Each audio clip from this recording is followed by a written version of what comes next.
Thank you, Carol. Welcome, everyone. Welcome to Vctv, the Venture Capital TV from LATOKEN. Today, we have a very special topic and special guest as well, speakers.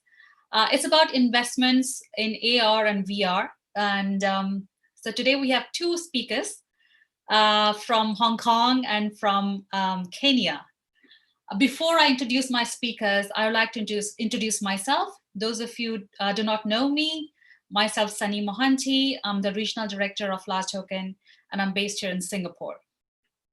I would like to start with our first speaker, who is from Hong Kong, and he was here before on our panel, on a gaming panel, and he's back here again, Max Song. Hi, Max. Welcome to VCTV. How are you today? Thank you so much, Sunny. It's good to be back. Doing well. Hey, I like your scarf. I just noticed that. It looks like you are in a festive mood. But jokes apart, can you just start with a short intro about yourself and the company you represent?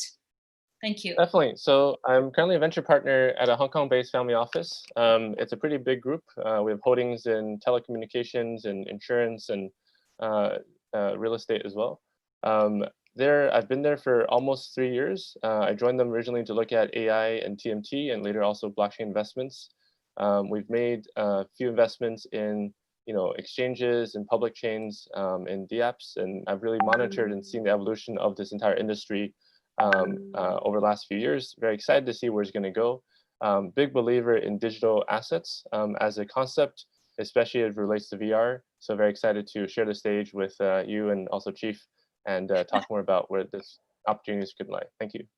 Absolutely, Max. I remember speaking to you last time and the excitement you had. Thank you, Max. Welcome back. So the next guest and speaker we have is absolutely new to VCTV, and he's dialing in from Kenya today, all the way from Kenya. Chief, hi, Chief. Welcome to VCTV. How are you today? I'm very well. Thank you all for having me. Great. Chief, can you please introduce yourself to our audience who are watching you? Hi, I'm the co-founder and creative director of Freehand Studios. We're an African content development company that focuses on social impact. We also do impact production. And we are currently working on a lot of animation projects, the most important one being a story about blockchain. And it's a fictional story based in a country in a fictional country in the near future where there is no central authority, yet the society is functioning quite well, and the challenges that come from that. The story is a transmedia story in which it's both a graphic novel as well as an animation. And animation is where we really get to see the impact of virtual reality, which we'll talk more about today. Wow, that's interesting. Storytelling using blockchain and AR. Oh, that's going to be one thing that I would like to know more today. Excellent. Thank you so much. Now that we are all set with the introductions, I would like to ask some questions because of the experience you have and the insights you have. So, Max, I'd like to start with you first. So what are the opportunities, what opportunities exist in AR and VR investments, and what recent investments have you made in the recent past? Yeah, so I think that as we mentioned a little bit last time, I think COVID has really accelerated the push of us to move to digitalization. And with so many people trapped at their own homes, being able to enjoy and create content digitally is, it's the whole new Wild West. I bought an Oculus about a month and a half ago. I've really come to use it. I've spent hundreds of dollars US on games. I've realized the games are so preliminary. I mean, they're like, 1/3, 1/5, 1/10 of the type of development. Yet they're going for about $50, sometimes $30. But there's a growing, I think, audience of people who are really enjoying and coming online to consume this content. And I think the biggest takeaway I have is that with good enough VR, then a lot of the consumption we enjoy in the material world doesn't actually matter as much anymore. A lot of the luxury experiences, a lot of the material ownership pieces. So in terms of I guess business opportunities and potential investments, I see there being, a lot of opportunity to do, in some ways, like the Unity, like the designer tools of actually creating content, right? There's a few companies right now that are super well funded for doing podcasts, because people have discovered podcasts as actually a sort of new medium of communication. Yeah. I think the developer tools for actually creating VR content is going to be even more interesting as an investment category. And then separately here in Hong Kong, there's a company called Animoca, right? They have become a leading company in providing in engaging between the sort of blockchain world and actually the real world, right? So one of the things they did recently is that they did a partnership with Formula One, and they produced a bunch of assets, rare branded NFT assets for Formula One that sold for hundreds of thousands of dollars. And talking to Yat, the CEO of Animoca, Oh my God, I know it. Also, Sorry to interrupt. Yeah. No, for sure. Yeah, that's he's a visionary. I think that there's actually a lot of untapped potential in this sort of being able to take away skins and ownership over character assets you've then invested time in. And a quick shout out to Yat's most recent project called Sandbox, which is doing I think an IEO on Binance. But they, I think, have been able to successfully bridge into this new world. And there's also another conference coming up, I think maybe next week, with Dapper Labs, the CryptoKitties folks, where they also want to do something in Asia to sort of promote this idea of an open, shareable world of common assets. So I think those things could also be quite interesting to watch and monitor. Yeah. Thank you. I think it's a small world. Yat and I have been speaking to the team regarding Sandbox and RevCoin. I think Yat is going to be soon on our panels. Probably we can have you again back on those panels. It's a small world, as I said, but thanks for sharing that introduction, Max. Next, I have Chief. Chief, please share your insights about your recent investments and what are the opportunities that exist in AR and VR investments as well, Well, in our context here in Africa, the biggest adoption has been more on the early adopters being the creators, because you find that the process of animation is cut down to about a tenth if you can sculpt characters in a much more tactile way, as opposed to when it's on a two-dimensional plane and it's more mathematical. Now we are able to interact in much more tactile way, and also the process of distributing these characters has become a lot easier. I've seen a lot of interesting platforms from my former student colleagues at Singularity University, where marketplaces are now starting to be created. And I'm now, not only thinking about, the character and the character's place in the story, but the character independently of the story as, a character that can be personalized and that people can identify with in a much more compelling way. Yeah. Yeah. Right. And also, as far as AR is concerned, there's not been that much adoption of AR.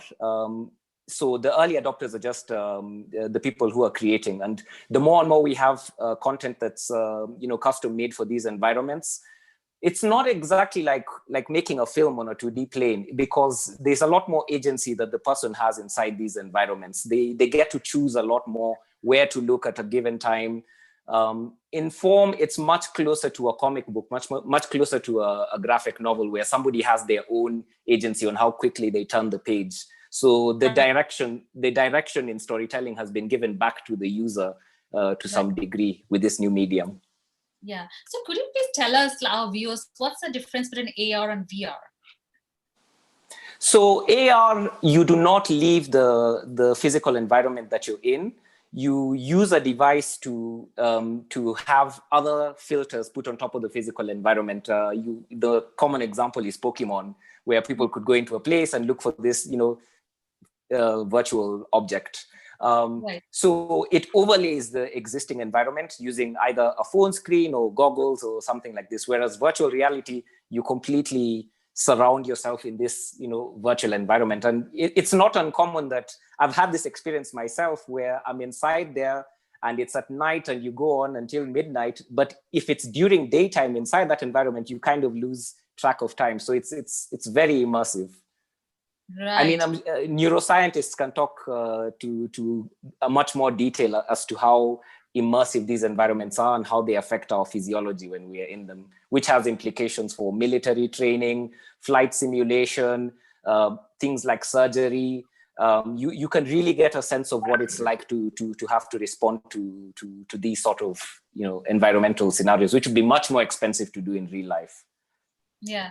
So Max, Yeah. did you wanted to add something? I also want. Yeah, go on. Yeah, I wanted to add something to what Chief just said, also about the sort of context of Africa and sort of developing regions. Like the one of the ministers of Singapore, when Singapore was first created, said tourism is actually one of the most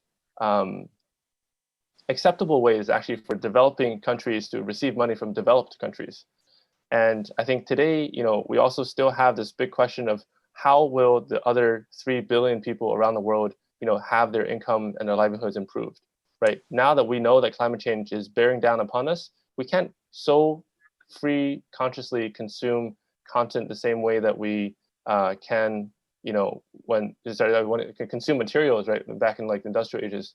However, I think VR, the content creation of VR is actually one of the greatest equalizing platforms in the world, because people pay using the currency that's most available. The people like, $25 like per download per game to someone in a developing context is a boatload of money, right? And if your cost of development can be minimized, you can actually have enormous amounts of financial income actually by being able to create for a global audience that you don't have necessarily to worry about distribution, shipping, logistics, all this other stuff for. So I guess one other piece that I want to see more exploration from, and there's a few conversations I'm having with people from the UN about, is actually how do you use VR as a tool to actually drive social development capital into places where they can really benefit, but still, upskill the people. Instead of having them do manual work, actually have them teach them the tools of the industry of the future. Right. I could maybe add to that. Yeah, sure. There are some protected places which do benefit from tourism, but you probably don't want too many people visiting. A good example is the Virunga National Park in Rwanda and Eastern Congo, where you have these endangered gorillas that if you had too many people visiting these ecosystems, you would destroy them. But that's no reason. Actually, you can perhaps even interact with the gorillas much more intimately than you would in a natural setting. You can set up a 3D camera and be able to be within them, and even have the little baby gorillas go and play with the camera. So there are all these applications that actually preserve the ecosystems that you want tourism for. Okay, great. Great addition over there, both of you. Thank you so much for that. That brings me to my next question. So how do you see AR and VR and the blockchain technology and the digital assets interacting with each other? Because obviously, crypto and blockchain is something that, we always talk about on our sessions. So how does they interact? Max, would you like to take this question first? Sure. So I think one of the big debates of crypto has always been, when are we actually going to see people really use this asset? And so far, I think attempts at actually tying it to the physical world, for example, the STO world, has actually been largely unsuccessful. And I think the reason for that is because the comfort that people have when investing in real estate, for example, the efficiency gains you have from actually having a digital representation of a share certificate, frankly, doesn't really move the needle, right? It doesn't make you earn more money or have the ability to sort of, there's a bit of cost savings on the admin side, but frankly, the people buying it don't really see those, don't spend time there anyways. But in the VR and digital asset world, what's really amazing is that these are things that wouldn't exist in any other format. There is no other way except electronic actually for people to hold on to these items. And what I find really exciting is that the sort of destruction of the creative industry that happened with the internet, with the sort of infinitely free replication of any creative material, has actually really destroyed and challenged the people who are performers and creators of content. But now with the idea of digital scarcity, right, actually baked into the blockchain concept, we actually see a renaissance or potential renaissance in ability for creators to own. And then the other piece that really surprises me, and this is coming from an Asian context, is that Tencent, which is China's largest social media company, only makes about 15% of its money revenue-wise from advertising. Compare that with about 98% from Facebook, right? The other 85% largely comes from the enormous amounts of money that players spend with the with gaming purchases. And I Right. think that's actually really incredible. So if we look at where this industry could go, I just look at Tencent's revenue streams, and I think that's how big that's how big the market could be. Yeah. Okay. Okay. So I think I would like to ask Chief the same question. So how do VR, AR, and blockchain digital assets interacting with each other? It's still quite early to see what will become but there already are marketplaces for digital characters, for all these limited things. You already saw these marketplaces as early as video games showed up. The difference now is being able to make those unique, being able to make each one unique to the infinite numbers that would be copied. You see these early stages with CryptoKitties, and it depends also on the type of stories that are built around this. And we haven't really seen that happen yet. It's growing only as quickly as the adoption of cryptocurrencies is growing. Okay, Carol, are we live streaming? Sorry about that, because... Yes, we are. So don't worry. Just keep the conversation. It's going well. Okay, great. Sorry about that. I just want to make sure, because one of the viewers was just asking me that they can't see me. So sorry about that. Sorry, Chief, please continue. Thank you. Yes. So there's still a lot of potential. There's still a lot of room to see how it grows. There just needs to be a lot more investment in creating content in this medium, and also seeing the possibilities. It'll only grow as fast as the investment is made in this area. Yeah. So do you think it's a very, in terms of what Max said, in terms of developed countries and developing or underdeveloped countries, I mean, is there a gap in the adoption of the technology because of the lack of talent and lack of investments? When it comes to startups, obviously the adoption is faster in certain countries like Singapore, Hong Kong, as compared to Africa. Do you think that disparities, and why is it? Because of what factors do you think? Of course, there's a huge gap. There's a massive gap. Just to give you context, all the VC investment in the entire sub-Saharan Africa, over 50 countries, is less than a fraction of the investment available to Silicon Valley, less than 10%, I think. So there's a massive gap in terms of the creative potential that's there, both with the creators of these stories. So, and also there's a potential explosion there, because there's so many stories that are yet to be developed. In storytelling, this is the undeveloped market. This is the place where there's a lot of room for people to demonstrate. I mean, just to give you context, there's never been a feature-length animation made in my country, Kenya. That's not because of lack of animators. It's just that those markets are yet to be developed. But with digital technologies, people are finding, and I'm a good example of this, people are finding ways of finding online communities, finding online resources, coming together. Crypto has been a big part of this. The investors in my current graphic novel and animation from the crypto community, the Interchain Foundation, Consensus, and it's very much aligned with the idea of creating a decentralized community of creators. This was how we imagine our ancestors lived. They didn't have central nodes controlling creative expression. All right, thank you, Chief. I just want to ask Max, what are the differences in Africa, Asia, Western mindset in VR, AR? Because obviously Chief touched base on a few points. I would like to know Max's vision, insights as well. Thank you. Definitely, and I think what I say is going to be my own opinion. It's not really, I don't have the necessary data to support it yet. But if we look at what happened with China, the payment industry in China is really today, I think, beyond where we are in most of the OECD countries. The prevalence of mobile phone payments is so core to the purchase experience that it feels almost antiquated to even understand the idea of carrying cash. When I moved from Beijing over to Hong Kong, I was very frustrated the first few months, just like having to remember to bring taxi money with me when I went out into the streets.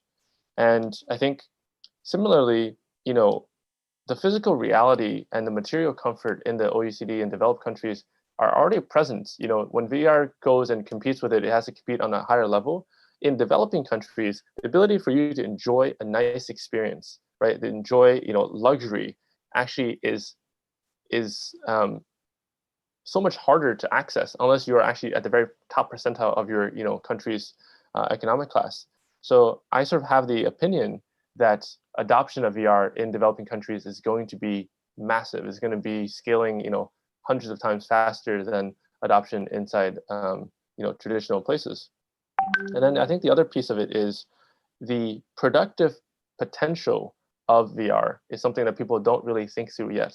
Right, Chief mentioned this a little bit, right? He's saying that actually with the 3D sculpting tools, you can actually do this much faster than having to sit at your computer.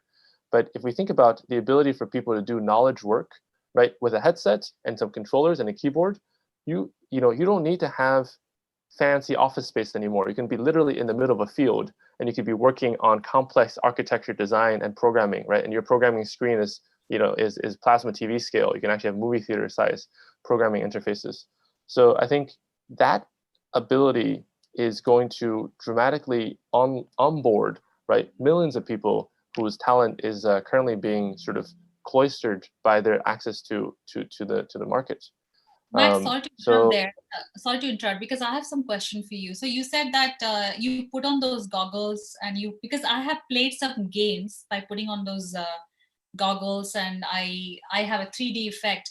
But you know, what is the difference between putting those goggles and going inside a closed dark room and wearing those goggles? I mean, why would somebody invest in that and not this or this or not that? I mean, you know, probably I might be asking the right question, but you understand what I mean, right?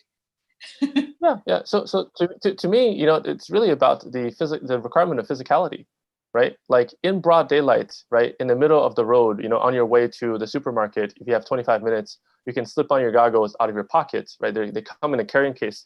I'll bring my carrying case over here in a second, but they come in a carrying case this big, and you are able to plug in.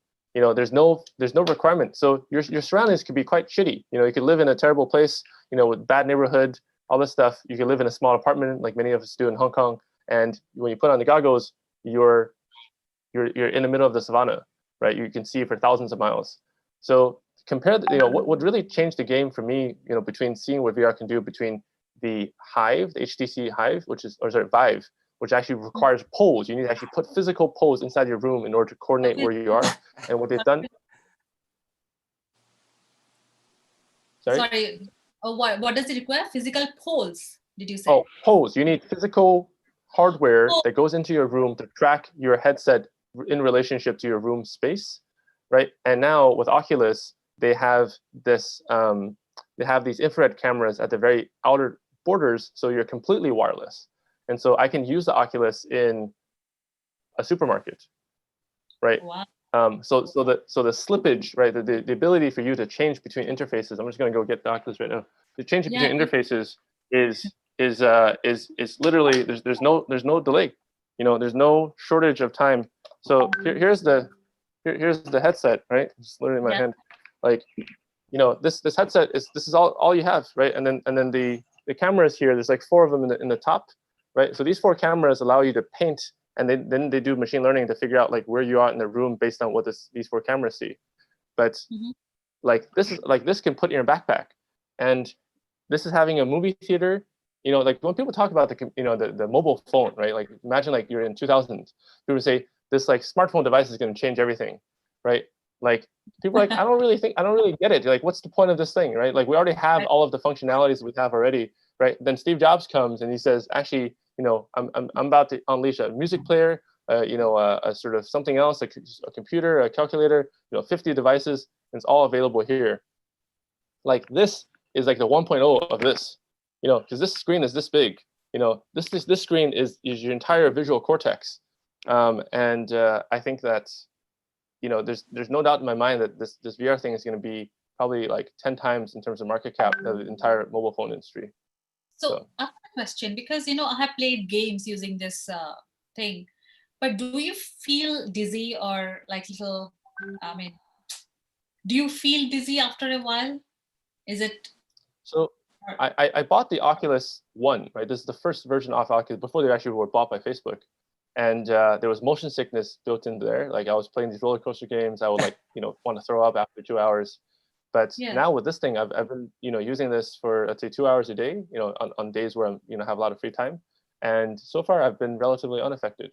So the ability for the designers to really make it, faster, respond your head tracking faster is going to be pivotal actually to reducing nausea. And I think in another year or two, nausea is not going to be a concern anymore.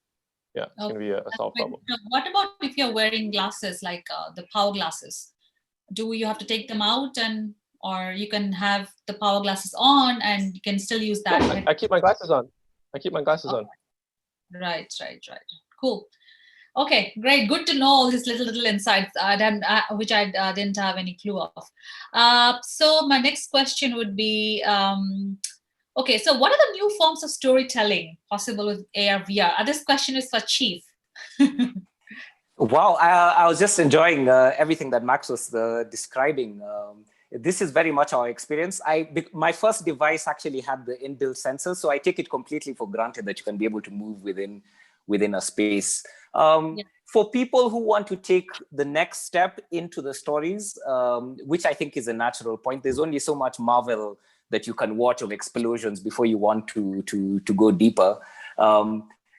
It allows you to think differently about how you design a story environment. So we are going to be thinking now more about story environments in which you can suggest cues, and a lot of behavioral science now goes in here. How you suggest cues that maybe when people see smoke or when they see light and coming out of a different place, that that's a direction that you want to head toward. It's really something which you have to experience to really get a sense of. There's only so much I can describe. I don't know if I have the capacity to share my screen. If I can share my screen, I can maybe show you an example. How much time do I have? We have another 30 minutes. Okay, then let me take you guys inside. Give me 1 second. Yeah, sure. All right. I am going to open this file behind the scenes. Okay. Let's go back to the Zoom. So even this will not give you a perfect sense of it because you're still watching it on a 2D screen. But once you're inside and you view the scales, it's amazing how the mind adapts to being in that. It says only the host can share. Okay. Only the host can share in this meeting. Carol, can you pass the host rights to Chief, please? Thank you. He's sharing some fantastic stuff with us. I'm really excited. Oh, and another thing I would like to emphasize is that because... Okay, wonderful. Share screen.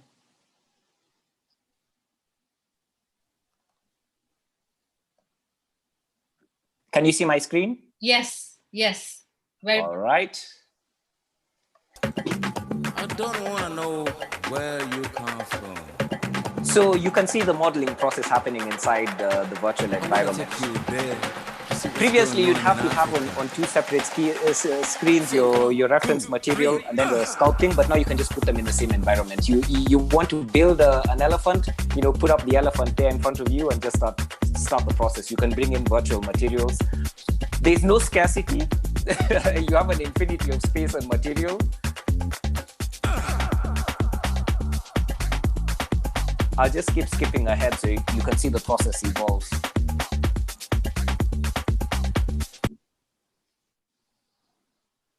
So you see, this is a virtual mountain that's been built literally, and here you can see the sculptor carving different parts of the mountain, opening the entrance, and then once you go inside the mountain, you can add as much detail as you want in a physical way. So you find that whereas previously with other types of software, you learn over a very long period of time trying to, get your way around the software. Here, it's much more. I wonder if you can mute the volume of the video. I think that would help you narrate a bit. Sure.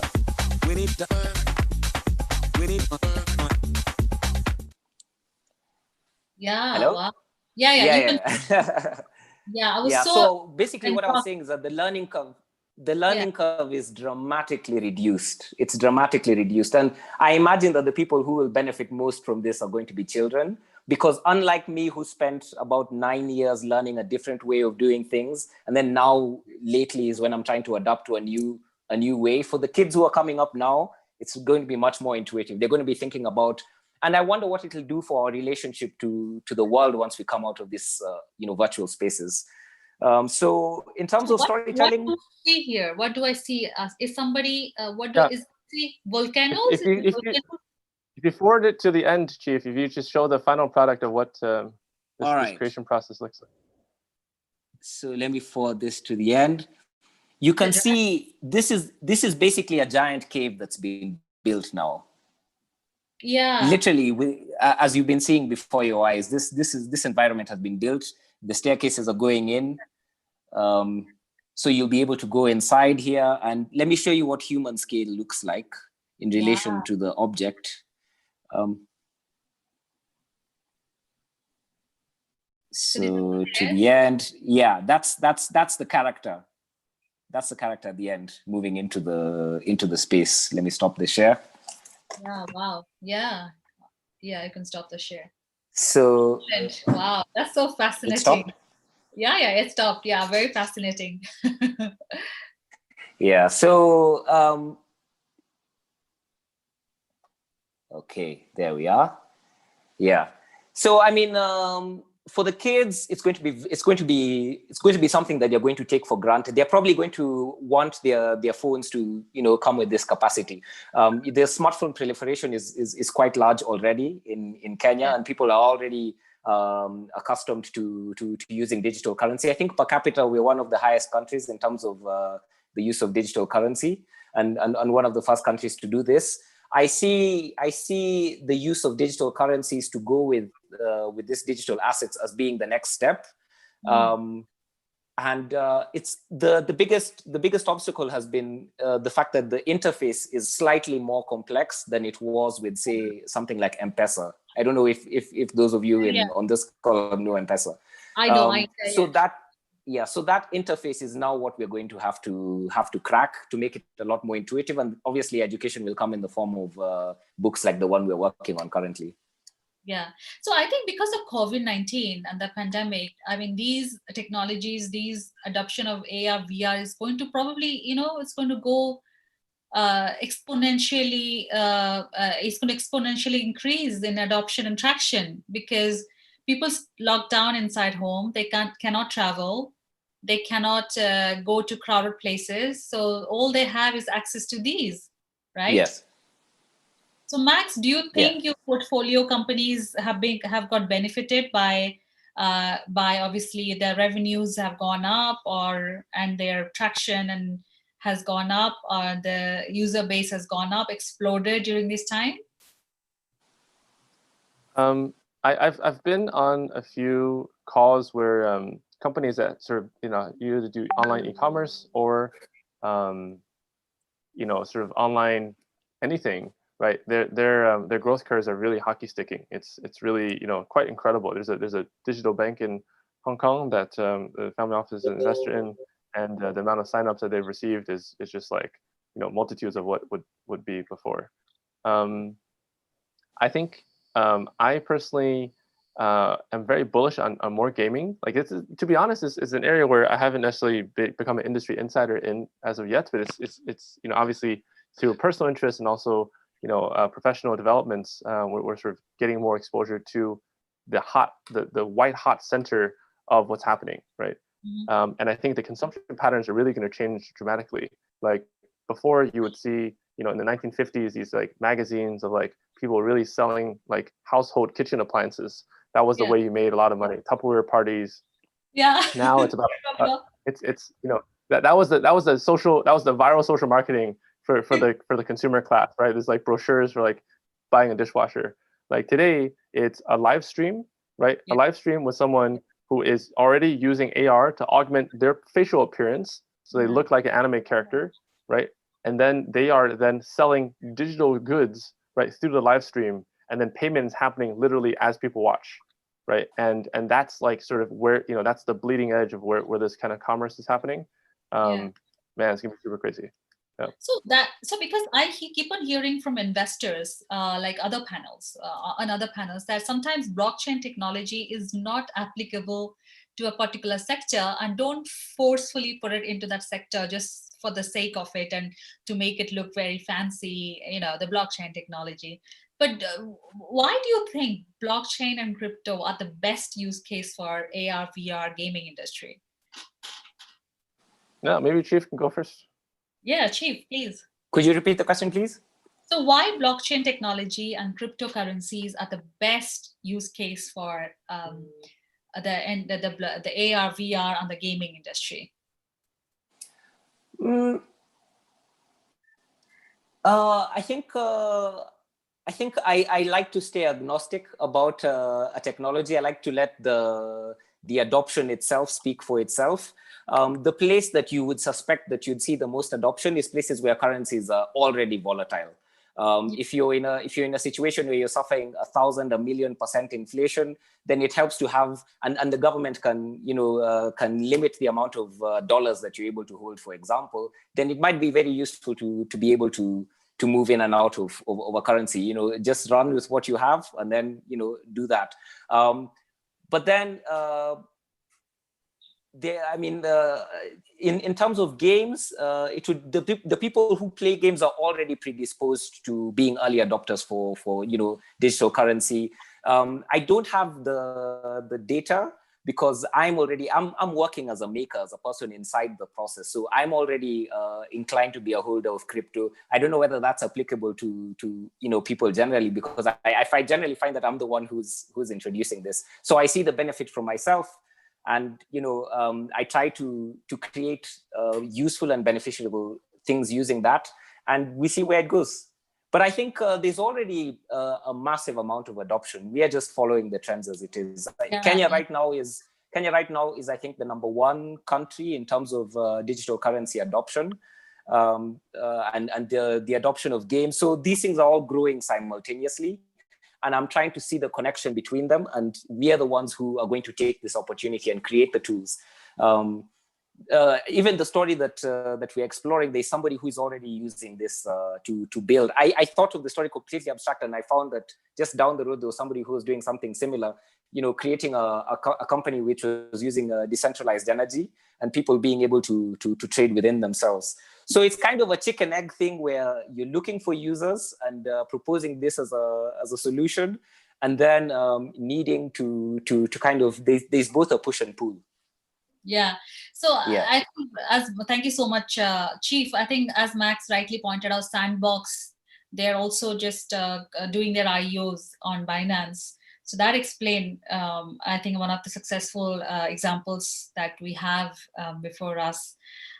So thank you so much for that. So that brings us to my last question of the panel. What's the potential of VR in the post-COVID world? Max? Yeah, well, I think COVID, as I think might have talked about last time, I think COVID is the Cambrian extinction.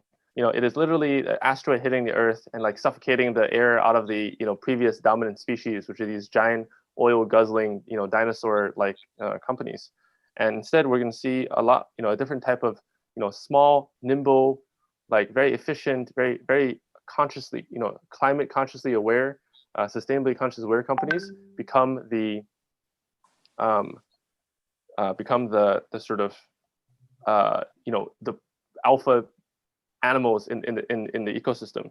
And I think VR has been around for a while. That there's been hype, there's been cycles of VR, like buying this and holding this in my hand, and now wanting to play stuff on it, when I'm free, and as opposed to actually, like I no longer play much of this anymore. No. Like this to me is a social catalyst. I can see, where is it go. And what I really want to emphasize is you have an Oculus. Like there's not many people with Oculuses. Like the app store of Oculuses have hundreds of thousands of downloads. Like I haven't seen 1 million downloads yet on the ones that I've seen, which means that there's literally only hundreds of thousands of people who've actually bought these games. Yeah. Like this is almost like the homebrew computer club, right? Like when Steve Jobs started Apple, like this is like when he logged into the well, which is the first sort of open internet portal, there was only like 100 other people on there who you can chat with about like using the internet for the first time. Like that's really for me the sort of the incredible feeling of anticipation that I have, right? To see just like the sort of the Cambridge, the explosion of creativity that's going to happen through this. So I think the world we are is going to be here to stay. The third and fourth and fifth waves of COVID are going to make people reluctant to gather in large groups, and so the new world is the online world. Yeah, I think, you know what, I should get one of those, because I used to visit time zone before in the good world in Singapore. So to play games, sometimes whenever I felt like I got bored out of all those games on the tablets, I used to play this game like Angry Birds and the Temple Run a lot on my tablet. You remember those games, right? Yeah, for sure. Yeah, definitely. Of course. Yeah, and then Pokemon came, and that was another phase. In life, then time zone. So, sometimes I used to just visit time zone over the weekends. But now that I'm locked in, and obviously because of the world has shrinked into our laptops and our phones, everything is virtual. So I don't have the time to play games anymore virtually. But I must admit, the way Achieve demonstrated that little thing, I'm so excited to probably explore that and find time to sort of take a break from my daily work, because I'm like really on my computer all the time working. So great insights from both of you. We both are very much a gamey person, and it makes me feel like I should be also playing games to keep myself occupied and entertained. So this has brought us to the end of the session. Thank you so much for sharing your insights. Before I ask closing remarks from each of you, Chief, do you have anything interesting to share? Very short clip, very quickly. Oh, Chief, sure. Talk about your project. Yes, happy to share. This is behind the scenes. Please, nobody record your. Just give me 1 second. I think it's going to be recorded, but it's okay. I think you have creative. Oh, it's going to be recorded. You still own the assets. Okay. In that case, I can just talk to you about it. No, you can share. Is it confidential or something? It is. This is stuff that it's in the pipeline, and you'll just have to wait until the coming week to see it. But everything is going to be published at Freehand Studios on Instagram, Freehand Studios online, and we're going to glimpse so that people are excited. A short glimpse. Okay, sure. I'm becoming addicted. Hold on 1 minute.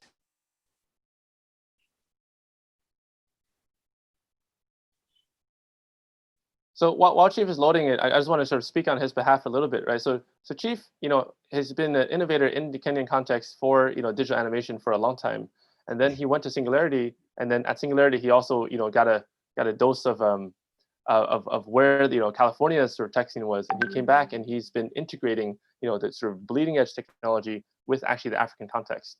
And so the story that he's working on, one of the stories he's working on is actually about how the idea of trust, right, actually changes over the generations, over the societies, over big and small power players, and where and trust fundamentally actually is the human side of blockchain. Everyone keeps talking about blockchain, decentralized, all this stuff.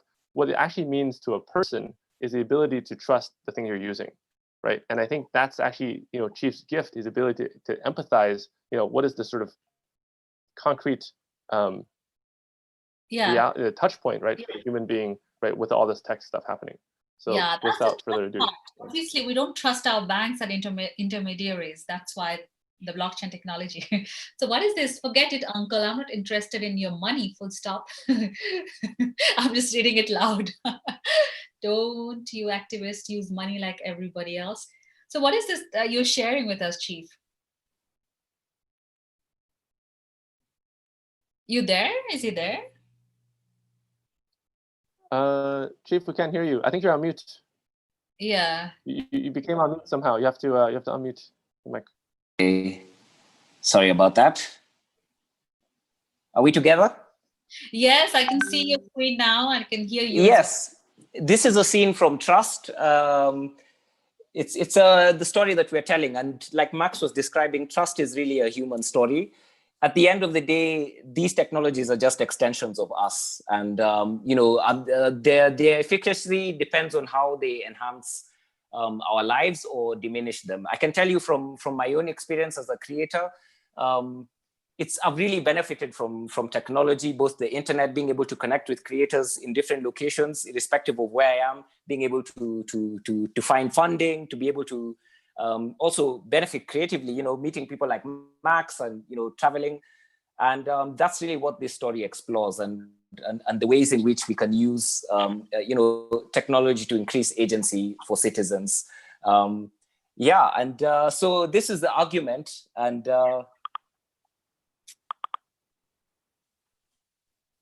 I'll just show a couple of pages of what it looks like. I don't think I'm allowed to show the animation currently.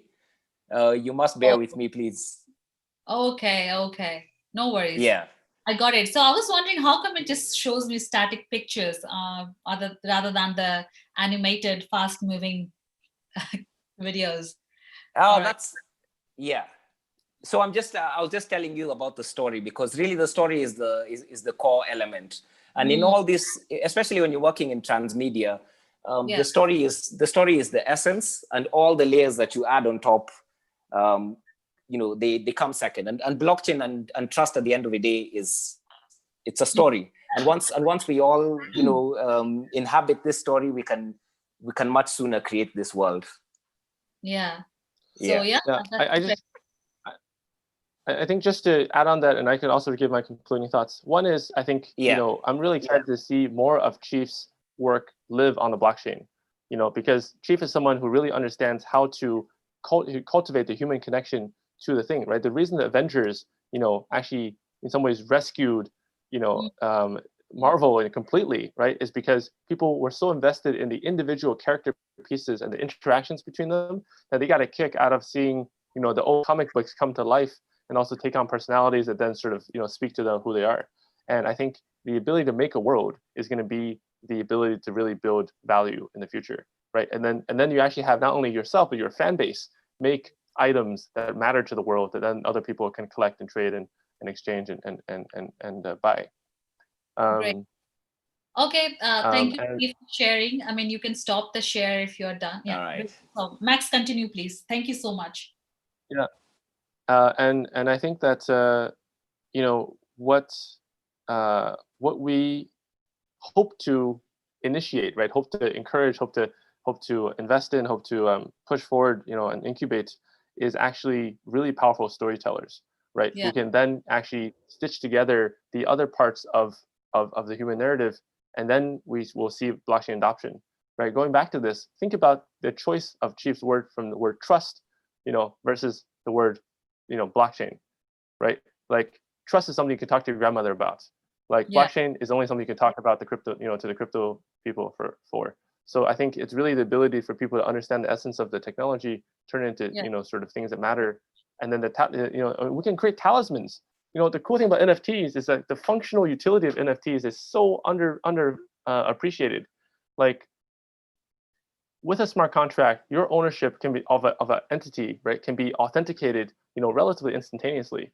So you can imagine that there's going to be kind of like societies where your society membership is this NFT, right? And this NFT is crafted personally to you. It sort of like represents you in some way. It's your spirit animal in digital form, and you will then be able to participate in all kinds of, online and offline gatherings, right, that come with that. So I don't want to harp on it too much, but I just want to say that this is a place where I think people should pay a lot of attention to, and you should also follow Chief on Instagram. Okay, great. Thank you so much, guys. Thank you so much, both of you, for entertaining our audience today. And I just want to know about your closing remarks and feedback about VCTV. I'd like to first start with Chief, because he's on the show for the very first time. So Chief, what's your feedback about VCTV and your closing remarks for the show?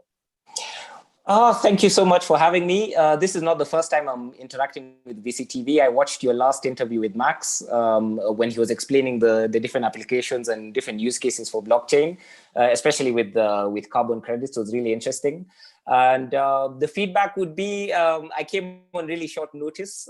I would need time to also prepare what to display. There's so much to share. There's really so much to share. If I had a chance to like collate something that's not under non-disclosure constraint, it would be much easier. But the world is really explosive. The possibilities are really explosive. In terms of both on the creating side as well as the distribution side, we are really living in a renaissance, especially in Africa. No, there's never been a time that so many young people especially had the ability to amplify their voices irrespective of whatever constraints were in front of them. And, you know, it'll only go up from here. I don't see the genie going back in the bottle. Great. So I appreciate you coming over to the show on a very short notice. And to be honest, you know, if I think Max and I obviously have spoken before, as you rightly said, but I think you coming on the show has added a lot of flavor to the show, and has obviously people just loved it. I'm getting reviews, I'm getting feedback now that, you know, they just love seeing your you know, the one that you quickly just shared in the beginning. So I think thanks for that, and I agree that we should give you a lot of notice so that you know what to share or not to share. But thank you, Chief. I hope to see you again on our shows. Next is Max, who's already been on our show before. So what's your feedback about VCTV, Max? Is it streaming? One is, I think, Sunny. Yeah, Sunny, you're an excellent interviewer. I think that's your ability to create such a warm and friendly atmosphere. Especially, remember last time you're sort of welcoming the other speakers. Yeah, I think you have a wonderful charisma that comes across very strongly, and I think that also makes the show, you know, a very beautiful place to exist. So very grateful for your presence. Really grateful for the team, for Carol, and organizing all of this, you know, behind the scenes. And then in terms of future hopes, I think that you know, we should do more panels. You should really, like, I think the amazingness of BCTV is that you guys have a consistent opening, right? So you can actually, you know, build content. You don't have to worry about scheduling. It's kind of like you're more fluid in that regard. And in my own, you know, organization, you know, experiences, having an, you know, reoccurring segment is actually really powerful if you can leverage it. So I look forward to more great content, and look for more chance to talk to you. Great, Max. Thank you so much for your compliments. I really appreciate those, and always like excited. The next time when Carol is asking me, you know, I'm short of a speaker, I said, "Did you speak to Max Song?" I mean, he's the one who is like goes crazy about gaming and everything, and that's where you are. And I always love to speak with you and about gaming and stuff. And we have other new members as well, as you rightly said, Yat and everyone. So it's going to be a fun-packed session next time when you come back on our show. So if you want to see what we have coming up in the next days and next weeks and next months, you can always go to www.latoken.com/events. So you see a whole range of upcoming events and get an idea of where you can contribute in terms of speaking in our panels. Same goes with your chief. Please go to our website, www.latoken.com/events, and you can see a whole list of events throughout the month and the coming months as well. And also, because we have a lot of startup within our network and community who are actually watching these shows every day to make sure they reach out to the right investor to pitch their products, because this is becoming a very, very, very, very productive tool for the startups. I have been getting contacted by startups to reach out to investors like Max Song, who is looking for good projects to invest in. So you can see yourself featured on www.latoken.com/profiles. And please let me know if you have any startup that you like to listen from within our network. Even the startups are featured on our website, and we can bring them on our panels. So that's the whole point. This platform connects investors like Max to startups who are looking for investments from investors like Max. So So yeah, that's the whole point. And I think I really like hosting these shows every day. I get to learn a lot. Like I learned a lot from Chief today. About the technology, difference between AR and VR, the little things, but obviously I wouldn't know everything. Similarly, our viewers also have just notified us and learn a lot from our shows. So thank you so much, both of you, Max and Chief, for joining us today. And that's it. We are end of the show. And I just say good night, good evening, and stay safe. Very important. Stay safe so that we can meet next. And stay connected and have a nice evening. Thank you.